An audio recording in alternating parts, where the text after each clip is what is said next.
We are back for our latest episode of Boardroom RevOps, where we're bringing you valuable tips from RevOps experts so you can make it to the C-suite. I'm James, co-founder of Accounting, the RevOps BI platform. I have a great guest today as Siri Vemuri joins to share a couple hot takes, actually, and we'll get into that. But great to have you on, Siri. Thanks, James. Happy to be here. I met Siri a few months ago and was super impressed from our conversation and just about her breadth of scope of work at Nuqleous. You've really taken on a lot. I'm sure we'll cover that. But why don't you just share a little bit more about your background so folks can kind of calibrate a little bit? Yeah, so I'm currently the director of RevOps at a SaaS company called Nuqleous. And I came into this position probably similar to a lot of people within RevOps, where when I started my career, I had never heard the concept of RevOps. But I was working in operations at one of the largest banks in the country. And I really loved the structure and process and things that I got to work on there. But I wanted to see what the small tech startup world was like. So then I actually switched over into a sales role at a now PE backed, but then founder owned tech company. And that was about 20 million ARR when I joined, and loved working in sales, loved being customer facing, working with people, solving problems, but really wanted to get back to my strategy ops role. And through that job, discovered RevOps. And it was the perfect combination of what I loved about sales and being able to utilize my sales experience and what I'd learned in seat there, along with everything that I had done in operations and strategy in the past, and kind of pairing those things together. Plus, at that time, the director of RevOps, I think he was just getting annoyed of me saying, hey, we should do this, we should do this, we should do this. And he was like, well, why don't you just come work for me and do that? That's great. I think you actually teed me up for our first topic, which is your hot take, that every RevOps leader should run a deal. And so you said this to me in the past. Why do you feel so strongly about this? Yes. So this is definitely a hot take that I actually brought up at a RevOps networking event a couple days ago, and I didn't realize how hot of a take this was. So apologies to anybody who was offended. But in general, so this really came from the fact that it's significantly harder to develop the structures and processes that we need to be successful in RevOps and overall from a management reporting structure if you don't know what's going on. And the only way to really know what's going on is to sit in their seat, right? Walk a mile in someone's shoes. So I think where I've seen a lot of tension and friction between RevOps or sales ops or ops in general and salespeople is always oh, well, salespeople, blah, blah, blah, blah, blah. Salespeople fill in the blank with whatever, negative connotation you have there. But that's just not necessarily true, right? Sure, I'm sure some set of salespeople who are genuinely not very good salespeople, but they have a job at your company. You guys hired them for a reason, and our job is to make them successful, right? RevOps isn't successful if sales isn't successful. So being able to walk a mile in their shoes, understand what they're going through, develop that understanding, empathy, all of that for why it's hard, why they can't necessarily update CRM 5 minutes after every call, why there's sometimes ambiguity with different sales stages, why that path to partnership is a little bit too complicated for customers to understand, why the pricing package is, needs more nuance than what it currently has. All of those kinds of things you learn while you're doing the job. So I think everybody should run a deal. Yeah, that's great. I think you touched on a lot of things you're kind of hoping to learn through that as well in terms of a lot of the outputs. So I think if memory serves, you did this at Nuqleous, right? This is kind of where this hot take came from. So I think, again, if I'm remembering correctly from our past conversation, you'd kind of already built a lot of RevOps infrastructure at this point. What changed once you kind of started, ran a couple deals at Nuqleous? You mentioned a few learnings you had, but then how did you take that to your RevOps role and make changes? Yeah, absolutely.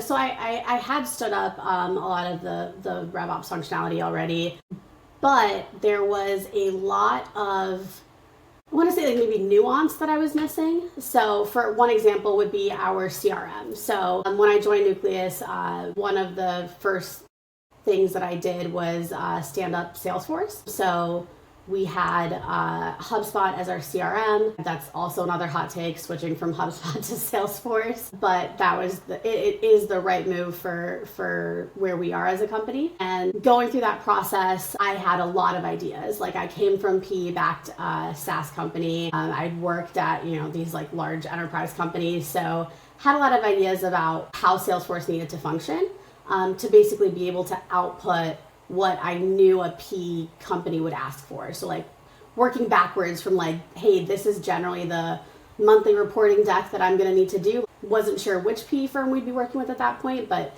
in general, they kind of ask very similar things. So how am I architecting for that? But where I kind of got lost was that I was architecting to manage up and not to manage down. Yeah. And so some of the things that I had designed worked really well for being able to output that, PE reporting deck, and not quite as well for the rep perspective. And so actually sitting in seat and actually going through the process as a sales rep, updating the opportunities, adding my notes, etc., I was able to take, an already good process and really refine it so that it worked from all angles instead of, being more for one side or the other. That's great. Maybe there's one or two specific examples of like the difference between managing the CRM and RevOps infrastructure for managing up versus down, or if there's not a couple examples, like I'd just be curious to hear your mental model for the goals of managing up versus managing. Yeah, absolutely.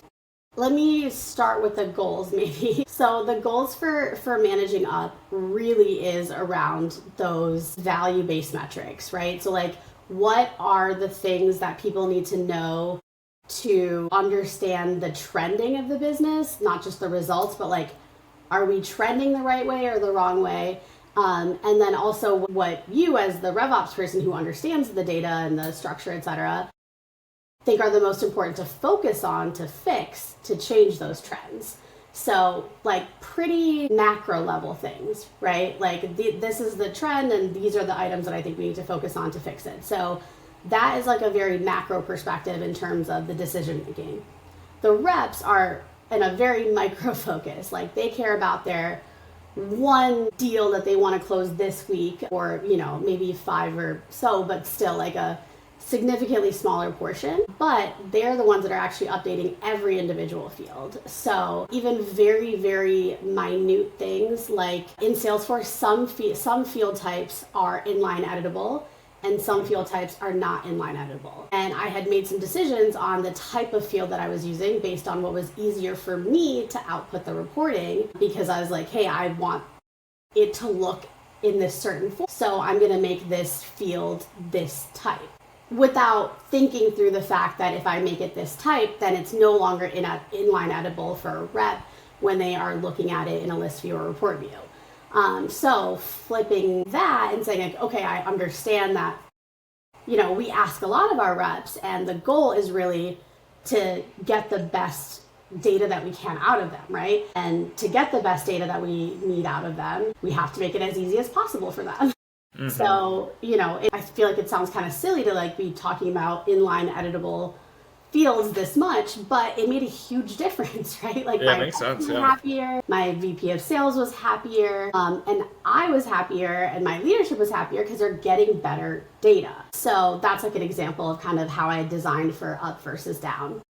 Yeah, it's a really good one. It's funny, they're like the two things are so at odds, I feel like, when you're preparing board metrics, especially for sophisticated PE owners. They want a ton of detail, a ton of data points, but then the sellers, like, you got to streamline that as much as possible. And it really is a friction point because like the board is obviously steering, helps steer the future of the company, but like these sales reps need to execute and hit plan today. So I don't know if that trade-off will ever go away, but definitely a tough one.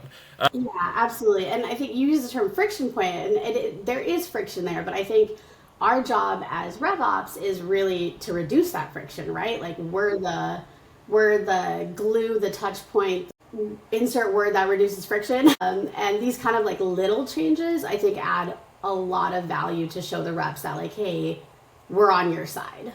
I think that goes a long way for sure. Anything else, Siri, to say around like empathy towards sales after stepping in and running a deal? Like I've actually felt this as someone that came from finance operations background, now doing sales as founder of accounting. I have so much more empathy for sales generally, and I could go on about it, but I'm curious like what you kind of feel in that regard. Like any specific points that you really like empathize with reps more on. Yeah, absolutely. I think people get focused on how reps get all the glory. You know, it's like, okay, you win a deal and like the sales rep, they get this commission check and they get like this shout out on the company Slack channel, town halls, whatever. But they also bear a lot of the brunt, you know, like when you're not doing well, like they're getting hammered by the VP of sales or CRO, depending on the size of your company. Like it is a very stressful role to have, you know, like a sort of Damocles like hanging over you at all times with your quota. And that structure, like that incentive, good or bad, is going to change people's behavior, right? And we all know that also as RevOps, we're constantly using comp plans to change people's behavior. But I think really understanding that that is a stressful position to be in, to never really have like 100% job security, you know, is that's just a tough place to be. So we gotta bring a little kindness to our roles and our interactions with people. Yeah, this is great. I think a lot of good takeaways for supporting your hot take of that everyone in RevOps should run a deal. Here's a very tactical question, and I see you. Yeah, might have sorry. something down. One more comment on that front. The other like kind of hot side of why I think it is why you should do it. So this is like for the company, right? Like you should run a deal so you see the sales rep's perspective so you can do better for your business. My other flip side of that is that maybe also a hot take, but the skills that make a very, very good, successful sales reps are the same skills that will elevate someone from being a good RevOps analyst, manager, etc., to a seat at the table with the executive team.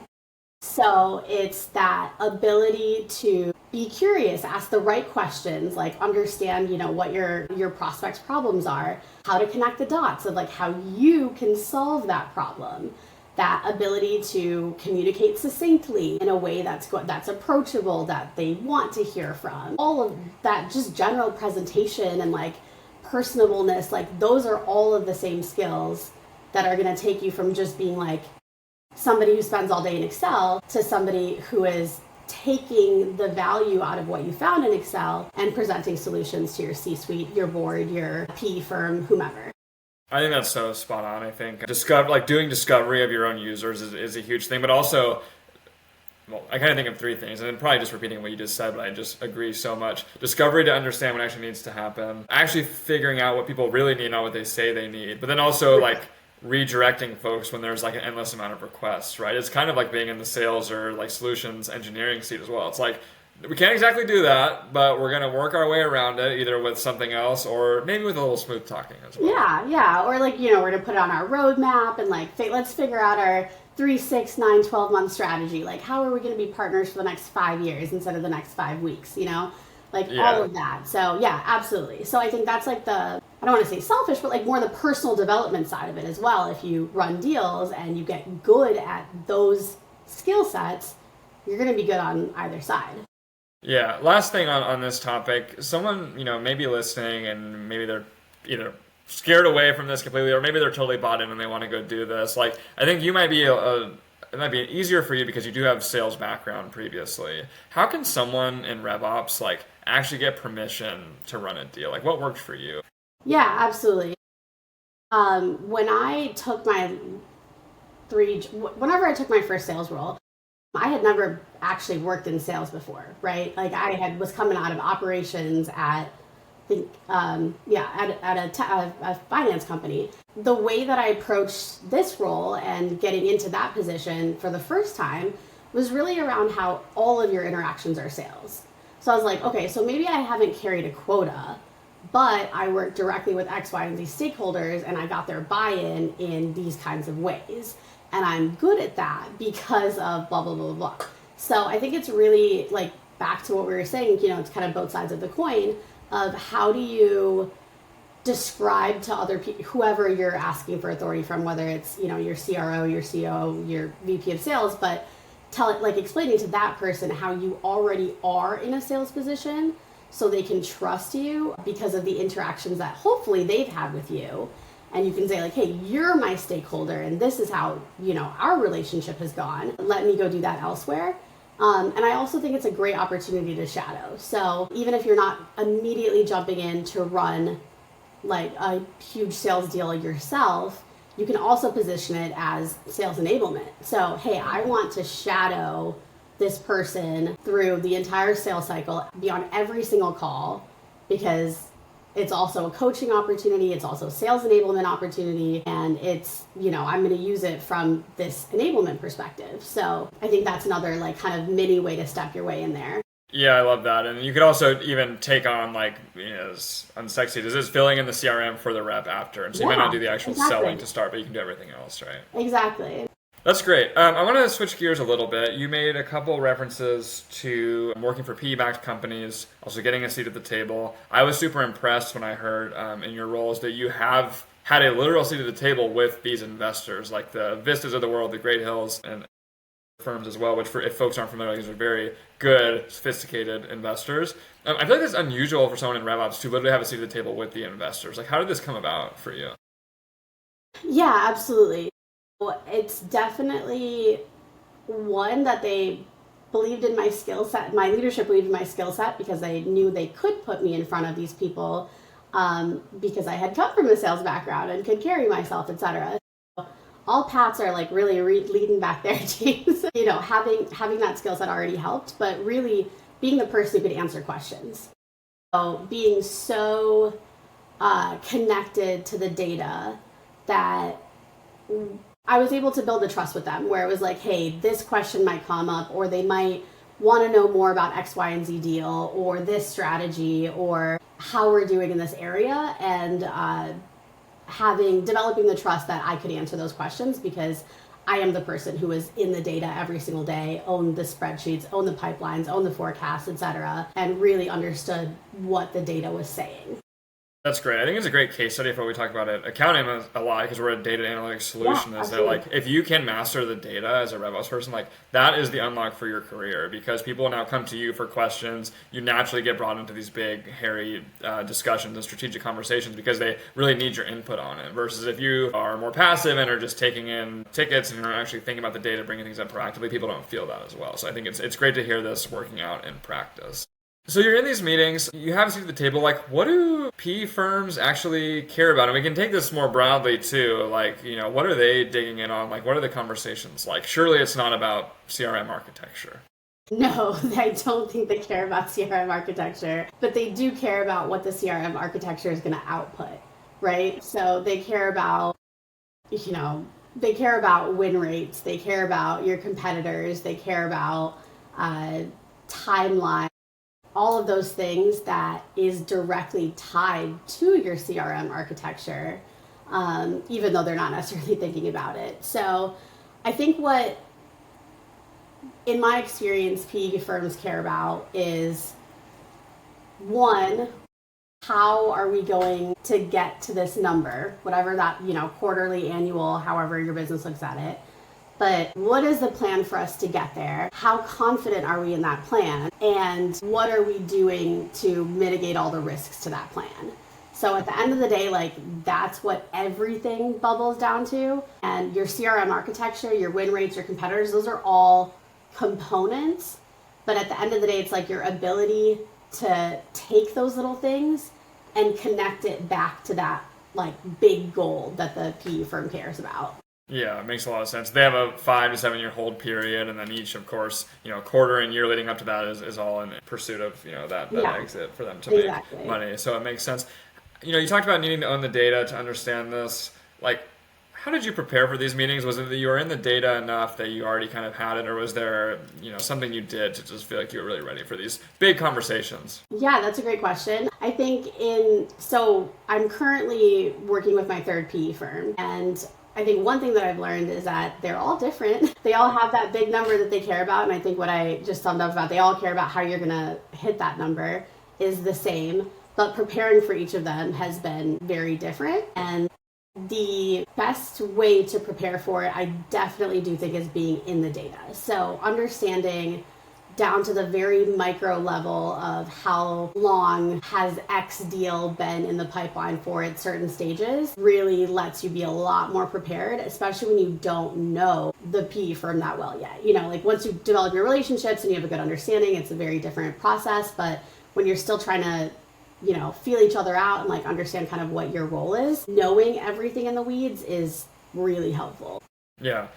Sadly, we're at time or close to time, Siri. Like anything else to be said around working with PE firms, getting a seat at the table, like anything I should have asked or advice you'd have for folks as they think about preparing for this? Yeah. So I think one thing that people should feel really good about is that, when I was going through this process with our recent liquidity event, every firm that we talked to made a comment at some point in the process saying along the lines of that they were so impressed that we already had RevOps in-house.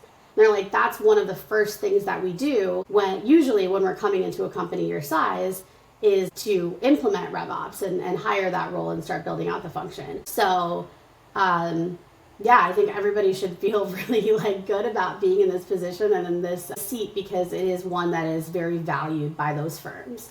So, and obviously it's never too early to start a RevOps function either. So for, other kind of people out there, like it was definitely part of the conversations of why these specific firms were speaking to us and eventually where we had our liquidity event. That's great. I think RevOps is here now. I think people finally realize the value. Like these are, firms that are very cost conscious, Yes. very smart about what it takes to run a business well. And this is one of the first investments they're making. I think it's just a matter of time until everyone starts to understand this as well.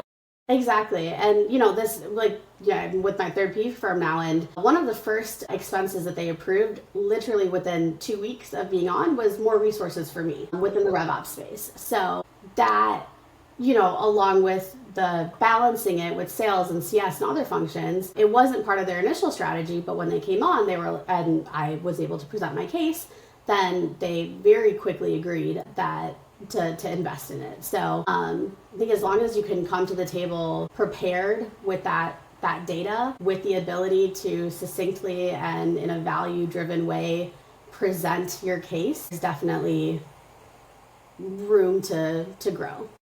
That's great. Great place to leave it. Siri, thanks so much for hanging out with me today. It was really fun. I appreciate you coming on. Yeah, absolutely. Thank you for the time. I appreciate it.